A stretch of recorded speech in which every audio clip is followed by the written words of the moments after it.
Welcome to SSP TV Community News. I'm Lisa Sugart. Today we are here at the Valley Country Club in Sugarloaf Township for a very important meeting.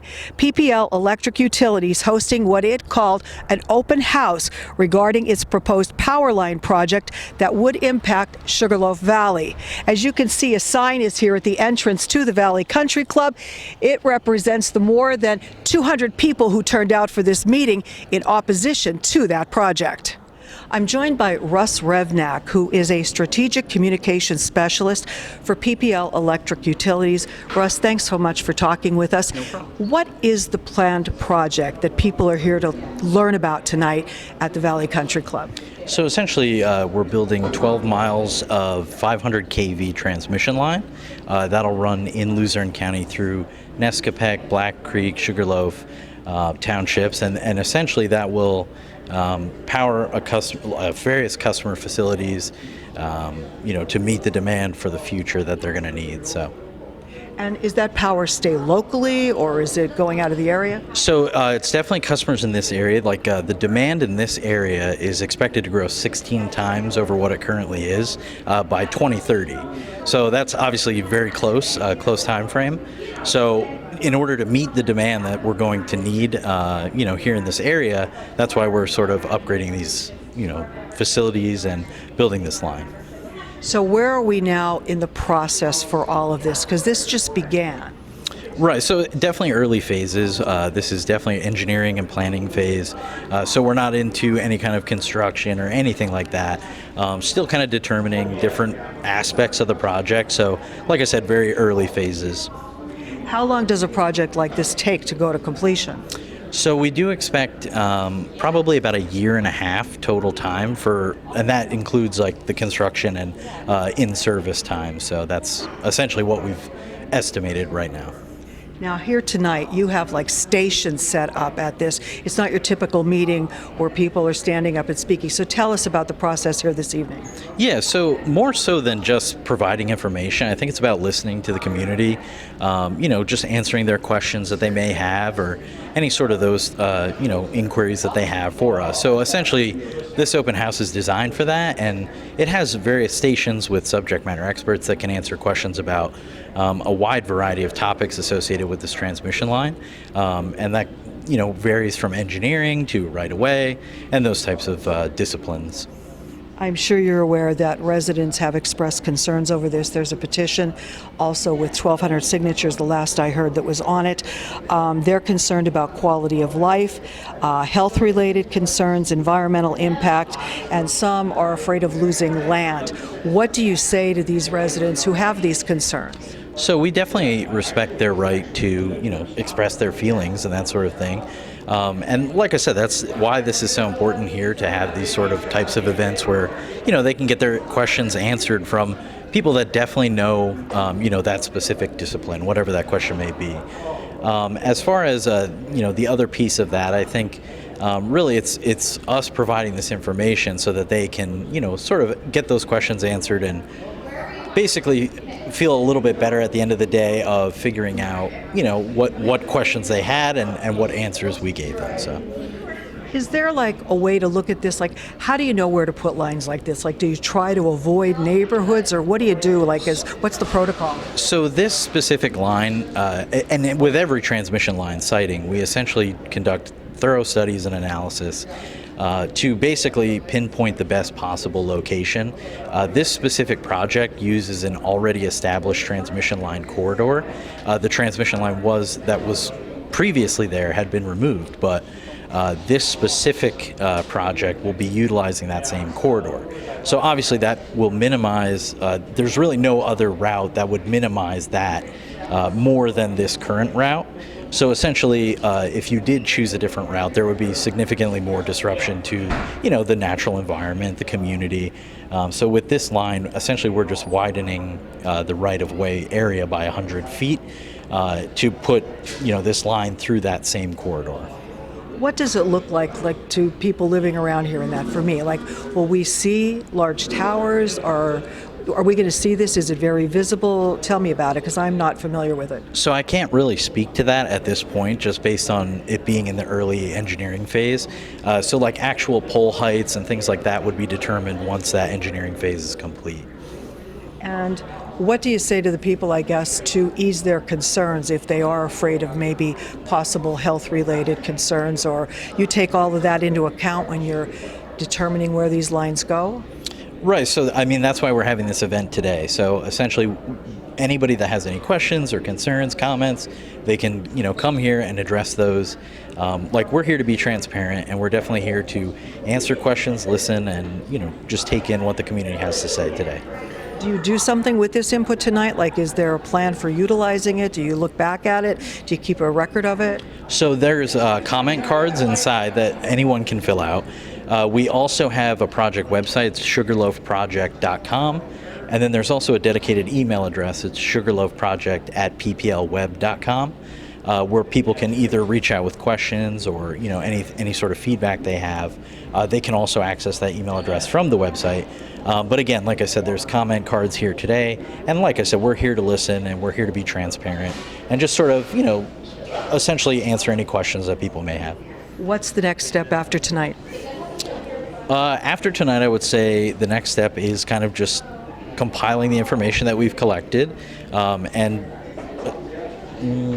honestly, I can't really speak to that, so I can't really say. I know, like I said, we'll probably compile information and, really look at that information, but I can't really speak to anything beyond that.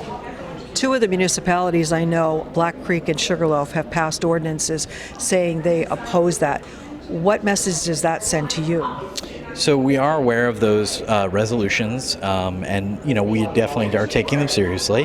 But like I said, that's essentially why we have this event. So people can come out and ask those questions and get more feedback and information, so that they're getting factual and correct information, from the source. So. Last question, I don't know if you can answer it. Is this like a done deal, or would you consider moving it, or, is there any chance of that? So I can't really speak to that. Like I said, it's still in the early phases of engineering and planning.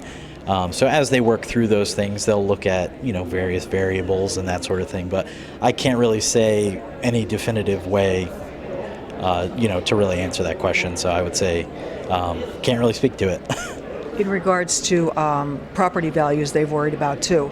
Have you heard this in other places where you've put lines in? Like, is there a concern for that? So we definitely have seen there's really no specific basis for a lowering of property values based on something like this. We've done a lot of these projects throughout the region, eastern and central Pennsylvania, that we serve nearly 1.5 million customers. But again, like I said, we don't have any definitive proof of that. But again, if they have questions, they can always get them answered here. I'm now joined by John Zola, who is a resident of Sugarloaf Township. He is also the founder of the Alliance to Stop the Line. John, tell me how you got involved in this and what led to the Alliance. Well, so one day PPL knocked on my door and informed me that they were going to install a 500 kilovolt line through my property. So if you can imagine a 200 to 240 foot tall steel pole, 10 feet wide at the base, with a beacon on top, flashing, cutting right across your yard, that's what they told me I'm going to have. And so started talking to some other people in the valley, and of course a lot of other people are affected by this as well. So we started talking, we decided to form this alliance, and you could see by the turnout tonight, I don't know exactly how many people, but it had to be 300 or 400. Right, yeah. So you also have a petition circulating as well. We do. We have a petition circulating. We have a Facebook page. You can go on and sign the petition there as well. Yeah. So now, you came in here tonight. Were you aware of the format? Because they said this is more of a meeting where you just go around to the stations and ask questions. Yeah, we did not know that. In the newspaper, it read that it was a town hall, that we'd be able to ask questions and have them answered. So as you saw tonight, they would not answer any of our questions. They wanted us to only ask the questions regarding the stuff they had on their little bulletin boards in there. So what happens next? I know you asked for a public meeting where you could actually get up and people talk at the meeting. Are you hoping that will come to fruition? I'm hoping that will happen. I'm hoping that will happen, yes. They told me it could. We'll see if it does.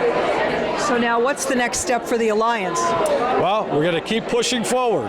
We're going to get all of our legal ducks in a row, and we are going to fight this thing to the very, very end. And when I say the very end, if it comes to eminent domain court, we're going to end up there too. John, what are your biggest concerns of this happening? My biggest concerns is, so there's a major, and they'll deny this, but there's a major health risk when you're living too close to these things. It's going to depreciate whoever's property it's by. It's going to depreciate their value by about 50%. If you were able to sell it to anyone, obviously, if there's a 240-foot giant pole next to your house, no one's going to want to buy it. So now you're stuck. You are stuck with it. You know, and there's many other things. This construction project is going to be a nightmare. It's going to be, our privacy will be totally gone, totally gone. What's been the reaction you've got from the people that were in this room, like that you've talked to all along about this? The reaction from PPL? No, from the people in the room. Oh, everybody's furious. You know, people's lives are going to be really devastated by this. And they have an alternate way that they can go, but they are refusing to talk to us about it. They won't do it. They want to steamroll forward. They want to go to the PUC with their proposed route. And guess what? Once it's at the PUC, it's over. We need action now. We need to change their route now, before it goes to the PUC. So you're not giving up? We're not giving up. Not happening. No.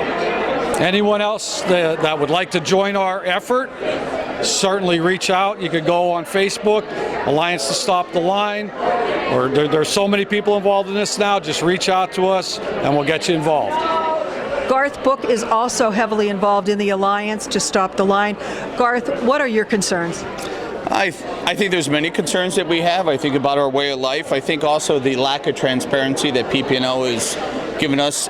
There's a lot of concerned people that just came here today, and we had some very simple questions like, what would be the megawatt load PPL is asking for?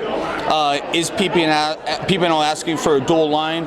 Most everybody knows here that this line is actually for the data centers that are going up in Hazel Township, which is from a company called North Point in Kansas City. They've already asked for LERTA, which is the local economic tax relief assistance. We're worried about our property values being decreased, and also the dual line that is being put in.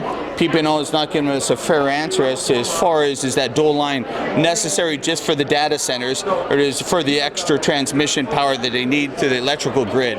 Liz Tolan is the Sugarloaf Township Manager, and Joe DiSabella Sr. is also the Chairman of the Board of Supervisors for Sugarloaf Township. Liz, I guess let's start with you. What has been the reaction of the township? What's the township stand in all of this? Obviously, your concerns are at this meeting tonight.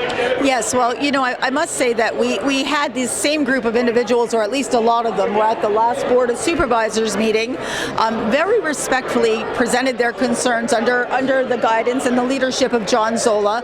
And I must say, when we were finished talking to them, we understood their concerns. You know, we had reports of people being on people's property without proper identification, without authorization, people going to people's doors saying that they needed to take a below market value for their property, for the right-of-way, otherwise that they were going to be taken by eminent domain. These are very serious concerns for us. You know, we're public servants, and we take that very seriously. So the request from Mr. Zola and the community group was that we pass a resolution in support of their concerns and against this high voltage power line project coming through our beautiful municipality. And you know, a lot of what they said made sense. Yes, Joe. And we felt that this was a project, you know, an opposition that we could get behind, and we understood their concerns. We work in the valley. My supervisors all live in the valley, and so they have valid concerns, and we're here to at least symbolically support them. In reality, it's going to have to go to the PUC. This is not a municipal matter. Unfortunately, our hands are pretty well tied. Yes, Joe? Yeah. Most of their concerns are their health and their property values, and that's what they're looking at. And I mean, the beauty of the valley, that's what they moved there for. That's what they worked all their life for. So that's why they're upset about it. I'm now joined by State Representative Jamie Walsh, who represents the 117th Legislative District, including the Sugarloaf area. What's your reaction to being here this evening? Well, my reaction is that the people are looking for a win-win situation, which can be achieved. And we're trying to get PPL to consider an alternate route instead of coming straight through the properties of a lot of the constituents. You saw the crowd. There's probably close to 400 people here. I would say maybe 500. They do not want this disruption in their lives. It's gonna have a lot of negative effects. So if we can achieve a win-win situation, which I think that's all everybody's here for, that's what we're looking for. The meeting has now come to an end, and the residents had asked if they could have a public meeting where they actually get up to stand up and talk, I guess, and ask questions directly to you. Are you looking at that format, considering that format? So with any of these meetings, we always evaluate the need for additional meetings in the future. So that's something we'll definitely talk about after, we kind of debrief after to just go through what happened and, what feedback customers had or, specific questions, things like that. So like I said, we'll definitely evaluate that, and in the future, whether, there's some project details that become available or things like that, we'll always look at having additional meetings. And if we do have those, it'll be the same thing. We'll let people know via newspaper ad. We'll also, obviously it'll be reported probably in the media, and then we'll also send specific letters to customers that are invited to the open house. So were you surprised at all by what happened here tonight? No, I do think this is a productive format for people to come out and answer get their questions answered. So in this specific format, I know a lot of it is people might think that it's just us trying to give them information, but it's equally us listening and just kind of taking in the questions they may have and getting them the information that they need. Just for the record, because they all asked me, they said, why wasn't our camera in there recording all of this? You didn't want it to come in because of privacy reasons. Right, so essentially to respect the privacy of people that may be sharing details about their account or, their specific address, that sort of thing, we limited everyone, recording.